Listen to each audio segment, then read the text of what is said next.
Olá, estudantes da primeira série. Nesse vídeo nós vamos falar sobre artistas viajantes e diário de bordo. Então, os impostos abusivos do Império Otomano após 1453 nas rotas terrestres forçam os europeus a estabelecerem novas rotas comerciais por mar, tendo os artistas como ferramentas de registro visual. O que acontece, pessoal? O Império Ocidental Romano, que seria chamado de Império Bizantino, ele cai. O Império Otomano assume o poder e ele começa a colocar impostos via terrestre, ou seja, impostos muito abusivos, e nós temos os países que nem Espanha, Portugal, Holanda, Inglaterra e França, eles não podem mais continuar nessas rotas terrestres porque eles não teriam lucro. Eles começaram a fazer as grandes navegações. Com essas grandes navegações, qual que era o interesse deles? Chegar até a Europa, chegar pela Europa até a Ásia e da Ásia até as Índias. Então eles queriam exatamente rotas para poder trazer toda a manufatura para a Europa. Só que nesse inteirinho de conseguir rotas novas, eles começam a descobrir terras novas, como o fato da América. E com isso, eles uniram o útil ao agradável e começaram exatamente a fazer exploração em terras novas. E com isso, eles precisavam de uma ferramenta. Como não existia máquina fotográfica, nós tínhamos artistas visuais. Esses artistas são contratados, levados, e eles vão fazer todo o registro que acontece nessas viagens. E nós temos artistas responsáveis por esses registros, foram conhecidos como artistas viajantes. Eles integravam as expedições exploratórias com a finalidade de registrar a flora, a fauna e seus povos.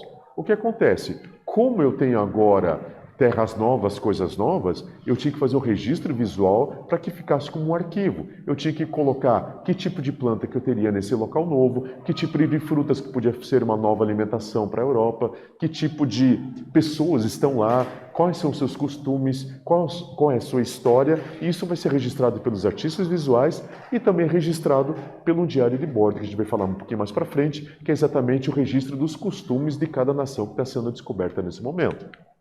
E nós temos no livro As Singularidades da França Antártica, feito por André Tivette e Jean de Lery, exploradores calvinistas, ou seja, eles eram protestantes e eles vieram lá da França em 1557. A atual cidade de Rio de Janeiro foi batizada como França Antártica em 1555. Eles vieram da França, lembrando que nesse período nós tínhamos um tratado chamado Tratado de Tordesilhas, que o Tratado de Tordesilhas ele dividiu o Brasil na metade, um pedaço era espanhol e outro pedaço era português. Só que a Holanda, a França e a Inglaterra ficaram fora desse tratado e eles não gostaram. E o que eles começaram a fazer?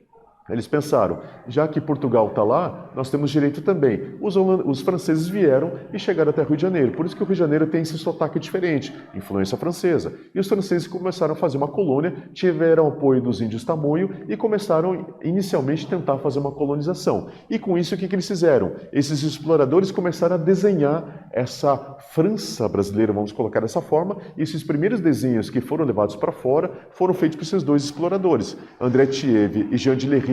Além de escritores, eram também artistas plásticos e começaram a fazer um registro muito rápido, muito parecido com um esboço, mas o Brasil já começou a ser conhecido lá fora.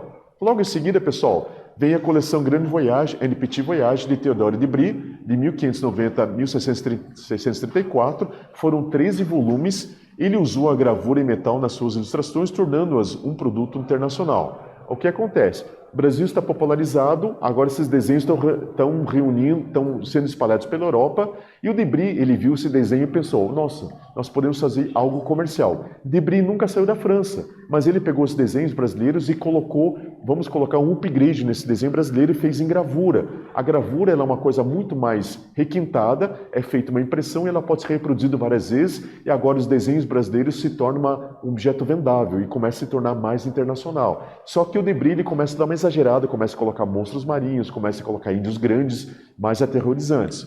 E aqui o trabalho deles se pode ver, né? A alusão à França, o símbolo da França sendo endeusado pelos índios, e nós temos agora os primeiros animais já colocados de uma forma muito maior para chamar mais atenção, para vender mais o produto deles.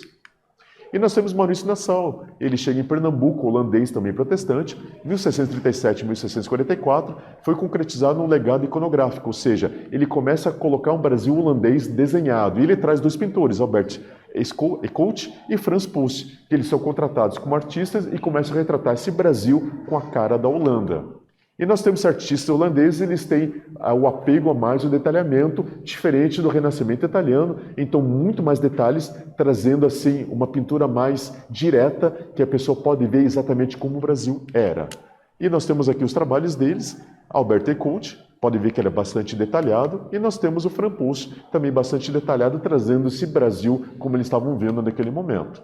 E os navios usavam o diário de bordo, que era um registro dos textos sobre a história e sobre os desenhos, trazendo para o pessoal o que estava acontecendo na Terra Brasileira, e esses diários de bordo vão se tornar mais tarde os nossos livros de história, ok?